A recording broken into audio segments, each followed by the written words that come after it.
217 Recovery Podcast. I'm Corey, and I'm Robert.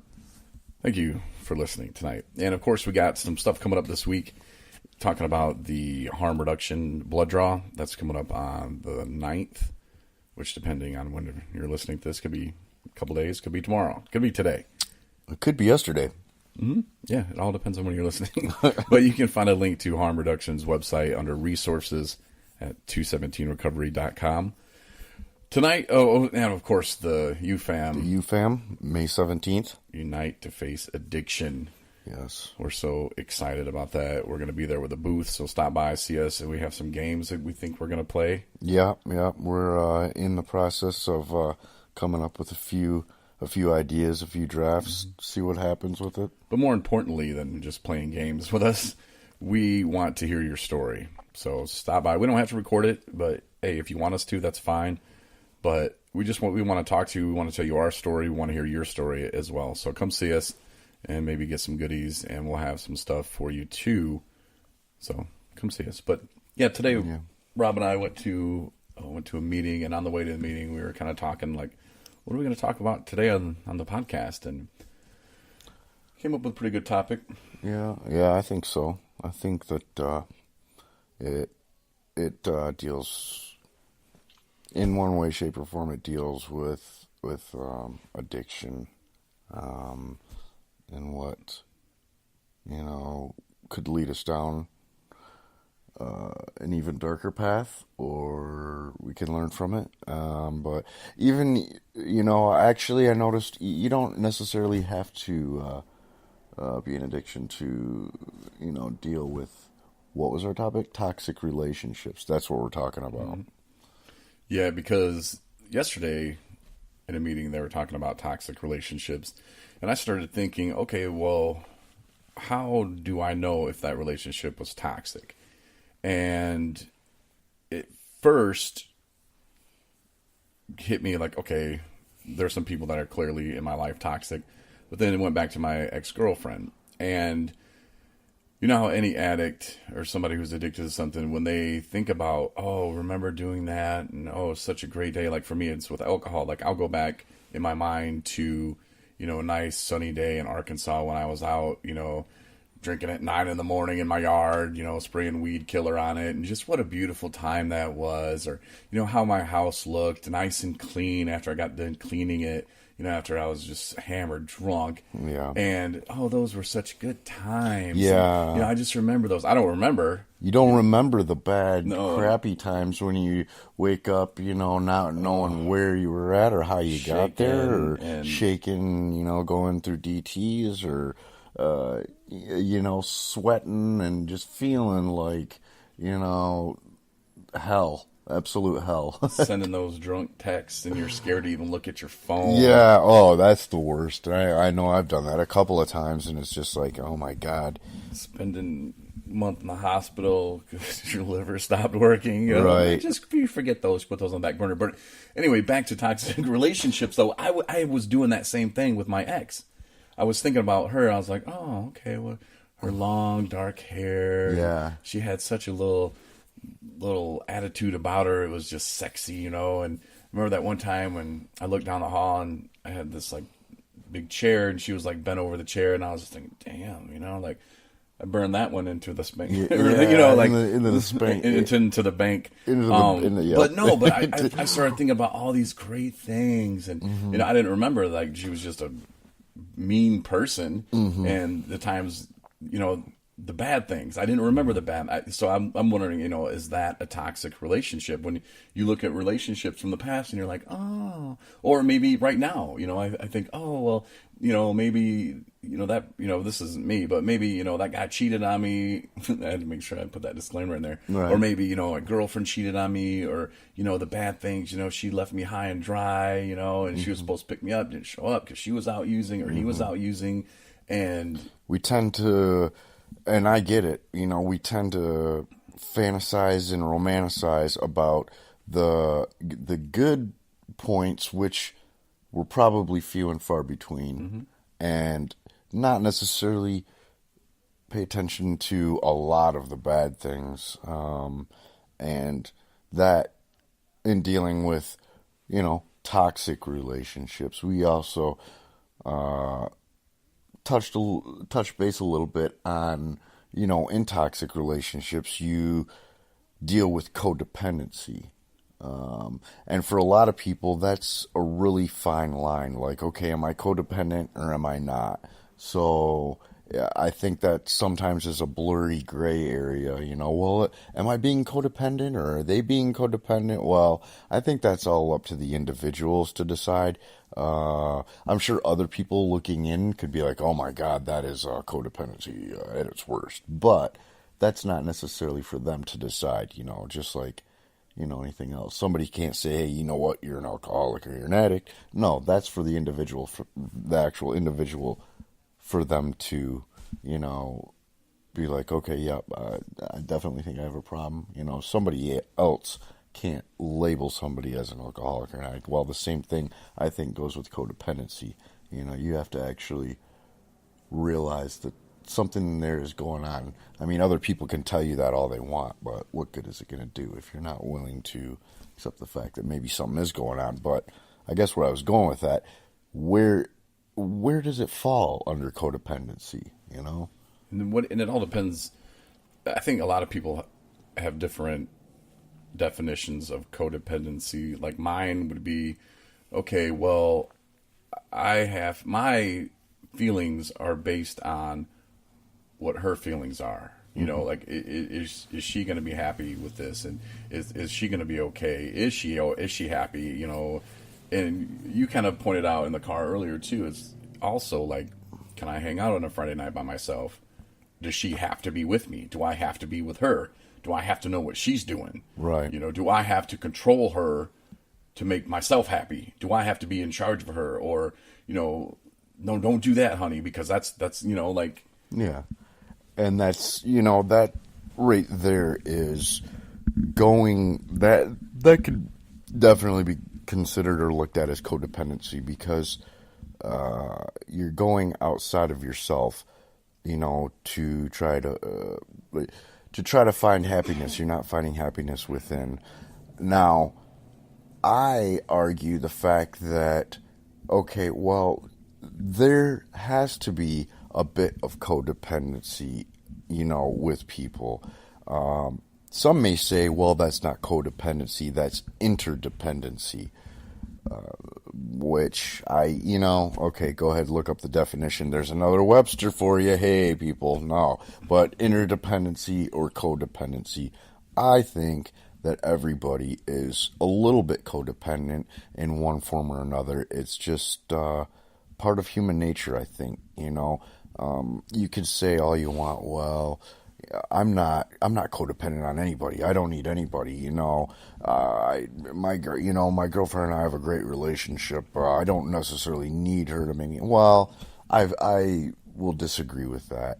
Because everybody gets joy and happiness out of a relationship with somebody, whether it's just a friendly relationship or a significant other, and that's where the gray area comes in. Okay, well, is it too much, or am I going over the edge there on that? Or I guess it it all depends on what trust comes in. If you really trust somebody, and that again can be a blurry line. If you really trust somebody, then you should be able to let them do their thing. I think that's what makes a solid relationship even more solid. Like if you can trust somebody to go out and do their own thing, it's like you look forward to it when they come back that much more. Like the time that you spend away from somebody is healthy, so that the time that you have with them you appreciate even more. Do you see what I'm saying? I'm guilty of that as a part of like feeling rejected, almost like, oh, you're gonna go hang out with your friends tonight. Oh yeah, that's cool. Like, yeah, I'm not your friend, Like, I don't know, like I've been butthurt by that before. Like, oh yeah, like I thought we were gonna hang out tonight. Oh no, you're going. Oh, it's because of your birthday. Okay, that's cool. Yeah, fine. Okay, what I mean, so I mean, that's something that I can at least acknowledge and look back on and say, yeah, in future relationships, I don't want to do that.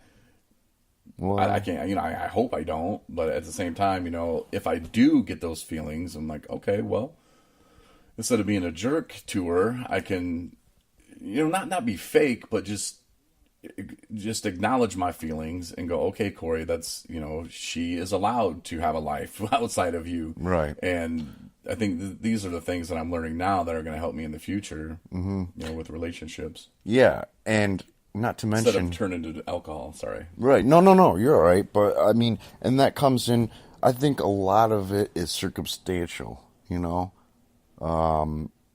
Is it circumstantial? Like, did we make plans beforehand? Because it's one thing if you make plans and then, well, they back out and then they're like, no, I'm going to go hang out with my friends. Well, I think anybody would kind of be disappointed in that situation or a little bit hurt. But, if it's something like, well, no, I just want to go and hang out with my friends and do this and do that. And like you said, having a relationship with others, like friendly wise, so again, this whole gray area of what is considered, codependency. Would it be considered, interdependency? Would it just be considered independent or just dependent? I guess, it's so, yeah. Yeah, it's definitely a good topic in toxic relationships, and sometimes you have to distance yourself from people too, who are just kind of reaching at you for the attention and like to draw you in. The other day, we had a situation where some people told me, "Oh, that was kind of dumb that you guys went all the way down there to take him to the hospital," but we did. A friend kind of reached out a little bit and said he needed some help, and I don't know, was he faking? I don't know, man, but I wasn't. That's not for us to say. Yeah. I mean, we had a friend that was, having some, what's the best way to put it? I guess mental issues, suicidal thoughts. Okay, just come out and say it. Yeah, suicidal thoughts, and we in this program, in this podcast, in 217 Recovery, not only talk about, addiction from substance use disorder, but we're also trying to reach out and talk about, things that are going on for veterans to reach out, things that are going on for suicide awareness, things that are going out for mental disabilities, recovery, recovery. I heard a guy the other all day around. say, "Well, that's not recovery." What was that? What was that impression? One more time. Well, it's not recovery. This is the recovery. The guy knows it all, but like there are so many people. Even Herb, who's doing our shirts, like he understands what we're doing, and he understands too the multifacets of recovery. Yeah. And in my saying, which I stole from somebody else who I heard say it, we're all recovering from something. It don't have to be an alcoholic. You don't have to be a heroin user, meth addict. We're all recovering from something. Right. And I've said it a billion times, and I'll say it probably a billion more. It's treating the people with respect, with dignity. We're humans. We have problems. Our friend had a problem, and we didn't judge him on it. We just know that he needed a friend. I've been there. I needed a friend before. And I was taken to a place in Grand Rapids, and I had never been to a place like that before. I was scared. I just wanted to run and drink and hide. It was the weirdest feeling I could ever explain. Like, I wanted to crawl into a hole and die. I didn't realize, it was major depression that I was going through. I didn't think guys did that. No, we can just deal with it. Yeah, you can deal with it. Not like there's nothing wrong with getting help. And I've said this before too. It's weird that we would turn to whatever we turn to, whatever substance, whatever vice, I guess you could say, whatever thing that we're abusing. could be ice cream. It could be all kinds of things. But we would turn to that. But yet we're too good and too proud to take a Zoloft or to take a Wellbutrin or to take something that will bring up our dopamine and bring up our serotonin like to where it should be. Because when we stop taking our drug of choice or our thing of choice, it goes down, and it's hard to bring that back up. Yeah. And that's what that's doing is bringing that back up to a normal level. They say, well, Butrin, your highs aren't as high, your lows aren't as low. Zoloft, your highs are pretty high, but there's some side effects, so be very careful. But that's why you talk to your doctor about that. And if you are on Zoloft and you experience some of the side effects, see your doctor. Don't just stop taking it. I can tell you, I was on a very high dose, and there were some side effects. Oh, yeah. And I wasn't trying to be the marathon man, if you know what I'm saying. Right. We talked about that. Yeah. But I just stopped taking that, and I started getting brain zaps. That's the only thing I could explain. And I asked the doctor, and he didn't even know about it. And I'm like, what? So I Googled it, of course. And people were saying, yeah, I was taking Zoloft, and I stopped, and it was brain zaps. And they were using the same exact term that I was, brain zaps. And that's exactly what it was. But it's very weird. And you'd be driving, and I guess it's because your brain, like, shuts off that part. And, like, I was getting road rage real bad. And it was like, like somebody just pressed a button, like God was like up there going, no, like Corey, you're don't a give little, them the finger. you're a little rat in a cage with a thing hooked up to your brain. That's what I felt like.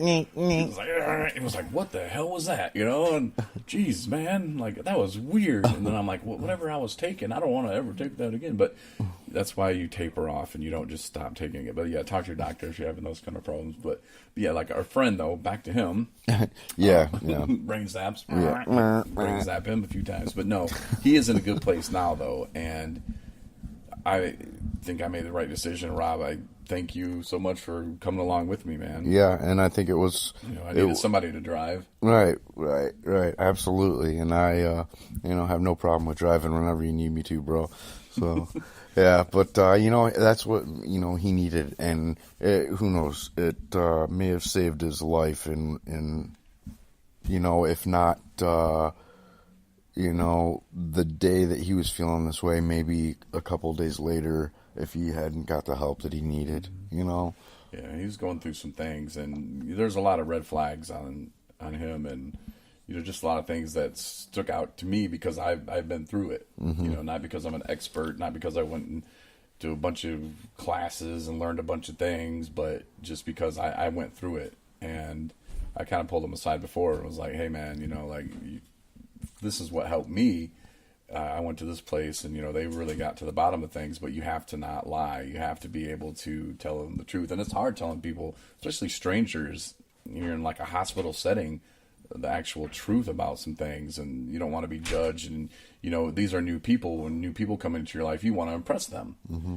I don't want to tell them that this is how I feel and this is, how I lost my job, or this is how, my girlfriend or wife left me, or, I don't want, of course I've never been, I'm just throwing those kind of things out there. But. Right. And I mean, that's the hardest part, for some people is just reaching out and asking for help, but I mean, you don't want to ever see something happen to somebody that you care about or love and have to live with the rest of your life knowing that, I could have done something and I didn't. Because it's happened to me in the past where actually a guy I knew, I'm not going to say his name, but a guy I knew found out that he had HIV, okay? And he didn't know how to cope with it. And so he ended his life. He decided to, I don't know why this way, but decided to jump off of a parking garage in downtown Lansing and ended his life. And he had called me, I think the day before it had happened, and I didn't answer my phone. I don't think I had my phone on me, or I wasn't paying attention, whatever the case may be, but I didn't call him back to see what was going on, and I found out that had happened, and I just felt terrible about it, and, like, maybe I could have done something, maybe I could have talked him down a little bit, but, so, I mean, it's real, Speaking of this topic, though, too, there is going to be a suicide prevention training. It's 2 days. It's free, and that's going to be, if you're up north listening to us, it's going to be in Boyne City, I believe. It's at Anyway, it's the 16th and 17th. It's 2 days, but you can go get more details. Go to the Kirsten's Ride. You'll see that link on 217 Resources, 217recovery.com. If you're interested, if you know someone who could be, like I said, it's free. It's something that you never know when you're going to use it, but it's nice to have it in your pocket when you need it. Yeah, absolutely. So you said May 16th. You said the 16th and 17th? Yeah. So if you're not going to the UFAM rally and would like more information, or then there's more coming up in the future too. So don't think that's the only ones that are happening. But yeah, Kirsten's Ride, they provide that free, and it's very cool what they do too. And it's just, man, like, then I felt too like a hypocrite. Like, if I wouldn't have went, what, I've been like, wait a minute, I just talked with Lisa, and oh, are you saying as far as our friend goes? yeah, like it's one of those things that I would have much rather take time out of my day to take him to a hospital to make sure he's safe and doing well than go to his funeral, knowing that he reached out to me and said those things, and I asked him if he wanted help, and he said yes. And then I just went like, yeah, we'll just call the ambulance, because you can call the ambulance, you can do a welfare check, but if the cops show up, depending on what his day was like and what he's going through, and if he gets off in 20 minutes, I don't know. It all depends on what's going to happen, but it's happened before where they showed up at my house, and nope, I never said that. The cop's like, well, you can be drunk. That's legal, so I'm just going to leave now. You never said that? Nope. Yeah. So, I mean, I didn't want him to do that, so it's like, okay, he's comfortable enough with me, so I went there and helped him, so that was good. But yeah, thank you, Rob. Yeah, absolutely. And I think that he did reach out and thank both of us for doing that. He called from where he was at and said, I appreciate you guys doing that for me. And I think he told us that when we were leaving, and I remember you saying, when we were leaving, well, somebody did it for me, and that's the truth. Somebody has helped me, in similar situations where I was in a squeeze, and that's what it's about. It's about, helping out, getting out of your own head, because you never know what's going on in somebody else's, so. And before we wrap this up, this isn't going to be a horribly long podcast tonight, but before I wrap it up, I wanted to go to the email bag. I got an email. I've been getting a lot of emails, actually, but if you have a topic or anything, feel free, Corey, Corey, at 217recovery.com. You can hit Rob up, myself up, our Facebook links, all that stuff, email links are online, 217recovery.com. If you got a question, hit us up. But I got an email from a guy named Sam, and he had a great question. And I totally agree with this because, then Sam says too, I like it that you guys keep it 100% recovery all the time. Appreciate it, bro. But he wants to get off topic for a little bit. Mm-hmm. How come bread ties aren't Hunter Safety Orange? Do you know this? Like, every time you take a bread tie out, yeah, and then you're like, well, where the hell did it go? Yeah. And then you have to wrap it up without the bread tie. And then like 2 days later, you find it sitting right there on the counter. And you're like, oh, where the hell did that come from? Can we get those Hunter Safety Orange, please? Yeah, you know what? That's a good point. Yeah, I agree. Actually, it didn't. Sam did. That was my thing, but I just didn't want to make Sam mad again. But I figured, because it was really bugging me earlier. I was gonna have some hot dogs, and I was like, where the hell did that bread tie go? Why? Yeah, right. Or like a neon whatever color. Whether, Hunter Orange or neon blue or pink or, whatever. So the thing's GPS tracker on that stone. Yeah, you know what right. I'm saying? I know. Come on, yeah. Come on, man. That's a good idea. I would spend the extra $1 to buy bread that had like just bam, you ain't gonna lose me. Right. Like maybe one of those. What do they call them? Oh gosh, what's the name? The redneck. You might be a redneck. My friend Gordon Keith did some jokes about that the other day. But no, what do they call it? It's the chain that holds your wallet to your pants. Oh, there's a slang term that's really funny. It's like one of those long ones that goes way down. yeah, like a redneck. Like what is it called? Yeah. Well, if you know, please email us because now it's gonna. Damn, I should look. Like like what? A Confederate? No, it's like a redneck bank or a redneck safe or it's something like that. Like a redneck safe. Oh, it's something like that. I don't remember, but yeah, put one of those on. Loaf of bread. Yeah, I'm buying it. Yeah, right. Spend the extra $1. You know, you'd buy it too. Don't laugh. You would. Maybe, probably. I don't know. It might actually help save the bread. You know, you don't get moldy bread. So maybe it'd be worth the extra little bit of money. Save the planet. Yeah, save the planet, go green, right? Yeah, we were talking about that.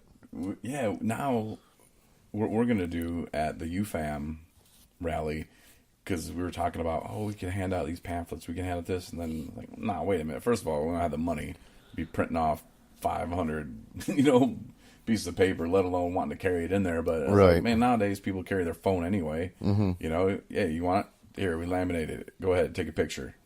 Yeah, like just take a picture of the flyer. If you really want it, you'll go back in your phone and find it.